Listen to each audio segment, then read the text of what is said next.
রাত ৯টা।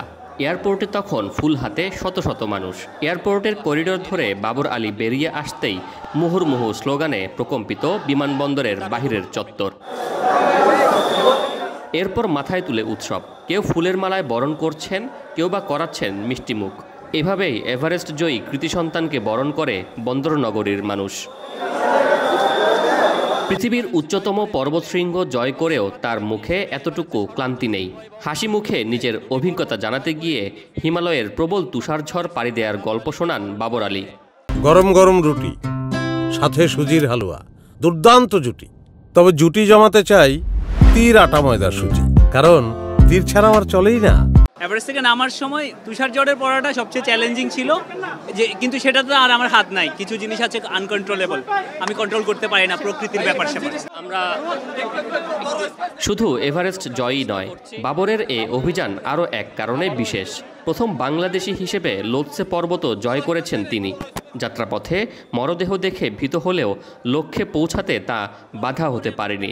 সে অভিজ্ঞতাও শোনালেন বাবর। একটা একদম ভেরি রিসেন্ট ছিল, যে 2 মঙ্গোলিয়ানের কথা আপনারা হয়তো অনেকে জেনে থাকবেন। এক মঙ্গোলিয়ান ব্যালকনির ঠিক উপরে। তা আমার এই প্রথমবার তখন দেখে ভয় লেগেছে, যে মনে হচ্ছে একটা লোক বসে আছে আর কি। এবং আরেকটা দেখেছি আমি একদম শেষ সামিট ব্রিজে আর কি। প্রথম কোনো বাংলাদেশি হিসেবে 2010 সালে এভারেস্ট জয় করেন মুসা ইব্রাহিম। এরপর সবশেষ কোনো বাংলাদেশি এভারেস্ট জয় করেন 2013 সালে। মাঝখানে 11 বছরের দীর্ঘ অপেক্ষা। বাবর আলী বললেন, অর্থের যোগান নিশ্চিত না হওয়া এক্ষেত্রে বড় বাধা। জানান, অভিযানের খরচ 45 লাখ টাকা জোগাড়ে ঋণ করতে হয়েছে তাকে। সবগুলা ক্লাবেই হচ্ছে এই মুহূর্তে অনেকগুলো ছেলেপেলে যারা নিয়মিত 6000 মিটারে যাচ্ছে। তো এরা আসলে সঠিক পৃষ্ঠপোষকতা হলে ফান্ডিং পেলে এরা যেতে পারবে। আমার ক্ষেত্রে আমি কিছু ফান্ডিং পেয়েছি, কিছু ক্রাউড ফান্ডিং। এখানে যে ক্রাউড আছে এরা এখানে অনেক পরিমাণে ফান্ডিং করেছে, কিছু নিজের সেভিংস। এরপরেও লোন করতে হয়েছে অলমোস্ট 15-16 লাখ টাকা। শুধু স্পন্সর বা ঋণ নয়, ক্রাউড ফান্ডিং এর মাধ্যমেও অর্থ সংগ্রহ করেছেন বাবর আলী। খরচের বড় একটা অংশই চলে যায় নেপাল সরকারের লয়ালিটি ফি বাবদ। এছাড়াও আনুষঙ্গিক খরচ তো আছেই।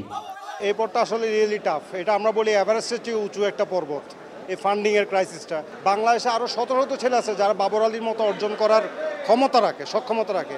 জাস্ট পৃষ্ঠপোষকতার অভাবে, একটা স্ট্রাকচারের অভাবে বাংলাদেশের ছেলেরা এই সুযোগটা পাচ্ছে না। গত 19 মে সকাল 8:30টার দিকে বাবর আলী এভারেস্টের সর্বোচ্চ চূড়ায় পৌঁছান। এভারেস্টের চূড়ায় আমি 1 ঘন্টা 10 মিনিট ছিলাম অক্সিজেন ছাড়া।